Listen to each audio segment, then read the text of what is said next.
Hello everyone, it's Raster and it's time to watch Attack on Titan the final season.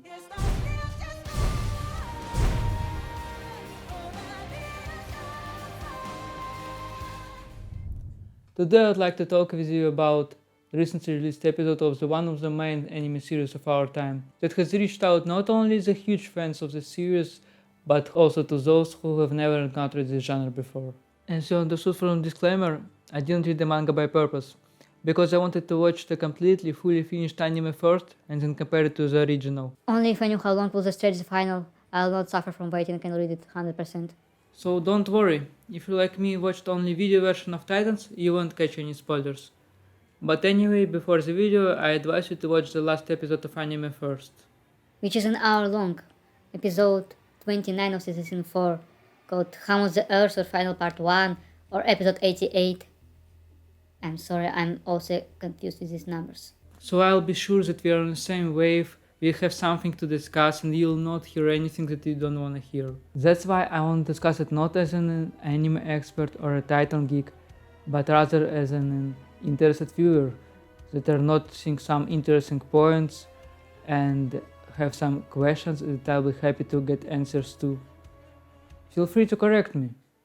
First of all, let's remember the evolution of the key characters of the anime at the time last episode was released.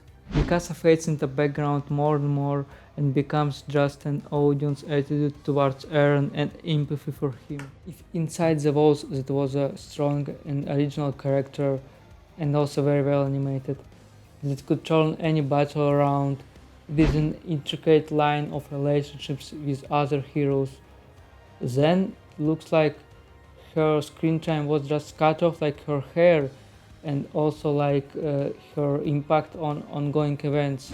Of course it was greatly influenced by separation with other main character Eren Yeager, whom she was really attached to, and after his leave it looked like she has nobody to interact to. But you must admit, you also expected more from her, didn't you? In addition, there is another important aspect associated to her, to which I'll return a little bit later.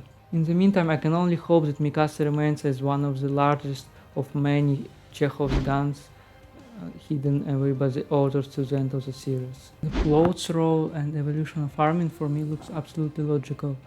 His development proceeded in very reasonable ways. Same as you, I was really worried when he was close to death, and same as you, I was really happy when he was awarded as a head of Recon Squad. Poor Levi. For me, he looks like a beautifully scaled character, and the only reasonable what he says by himself. あと前にも言ったけどいい人って言い方がやっぱり嫌いだ大勢の人を殺した軍人じゃない人も子供もそして今生まれ育った島のみんなを裏切る選択をして仲間を殺した That exactly shows us war leaves nobody sinless.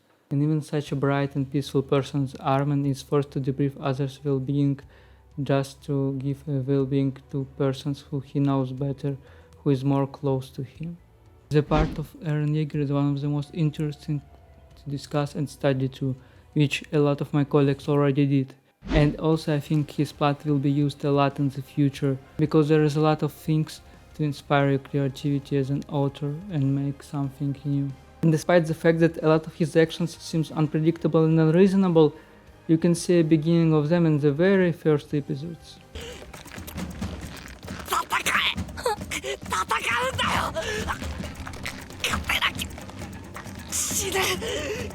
勝てば生きる何考えてやがるこのガキ戦わなければ勝てない Speaking of Eren, I need to say that I'm always really impressed by large-scale transformations, both characters itself and the plots of the series. Like in Attack of Titan, it turned from a small drama to a big political confrontation with the changing opponents, and there was a scale in events, actions and battles themselves, like in, for example, Gurren Lagann. There is a lot of great series that you can shoot a video about.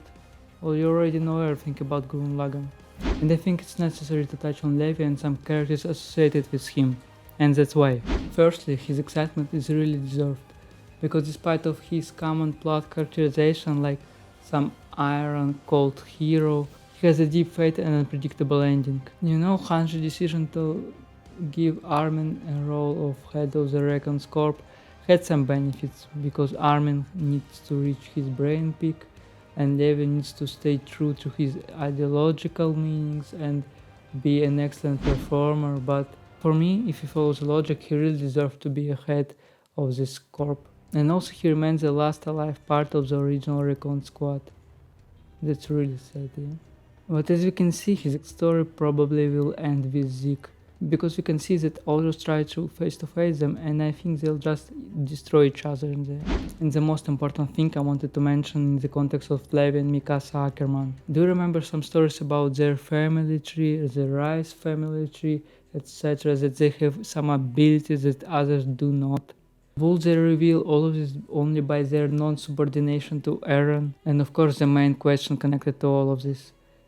What is Historia Rice doing all this time? Engaged in improvement of the city? All everything was already explained and I just forgot because of the reveal speed of the episodes.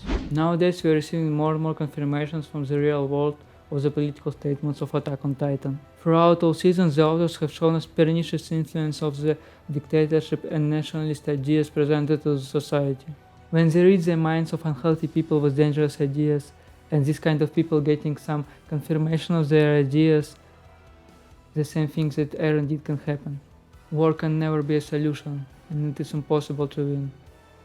When you just try to imagine yourself as an ordinary resident getting smashed by a titan without a reason, it is so hard and painful. Nowadays there is a lot of discussion about collective responsibility. In the context of the series, and without it, I would like to say that saying and thinking about such a things, we wash away responsibility from those who bear main blame. Could other members of the Intelligence Corp influence Eren? Yes, they could. Are they responsible for the terrorist decisions he made? No, they're trying to fix them. They should be punished only for the crimes that they have committed. Does it make any sense to talk about other Eren fellow citizens? Especially about those who are standing at the top of the mountain at the end of the episode, waiting for their deaths at his hands. So what do you expect from the final part of Attack on Titan? Of course all the discussions about the ending looks like a fierce and nonsense for those who already read the manga. But give me a little excuse, I'm just trying to catch some interesting points and not spoil. But you know I've got one when I try to check if the manga is already finished or not. And I expect the same from you. I hope you'll not spoil anything in the comments, at least until the release date of the final part. So my questions are, first, how will it end? Can there even be a happy end after everything that happened? Second, will Titans even stay in this world? Eren, as far as I know, didn't have long to live due to some disadvantages of owning the fundamental Titan. Will he hand it over, or will he kill himself along with other Titans? Of course we see that we are brought to the final explanation and conversation. The same Armin says that he's not going to blow up Eren until he talks to him. Is there any justification for Eren's cruel actions? And will he voice any other motives besides the oppression of his people? Will the story about struggles and strength of Ackerman, Rice and so on families be revealed somehow? Will his story even show up and do anything meaningful? And will Mikasa even come back to the storyline? And the last question, will it all end in one movie or will it be separated into a certain number of episodes? To be honest, I'm not really sure what I would prefer. Full release in one moment or an endless stretching of already stretched ending, but with a good disclosure and the conclusion that this truly legendary anime really deserves. That's all folks. Draw your own conclusions, point out where I, an idiot, was wrong and what kind of nonsense I was talking. Subscribe to the channel or not, but give me your honest opinions and reactions. This is your life and don't let anyone control it. Peace.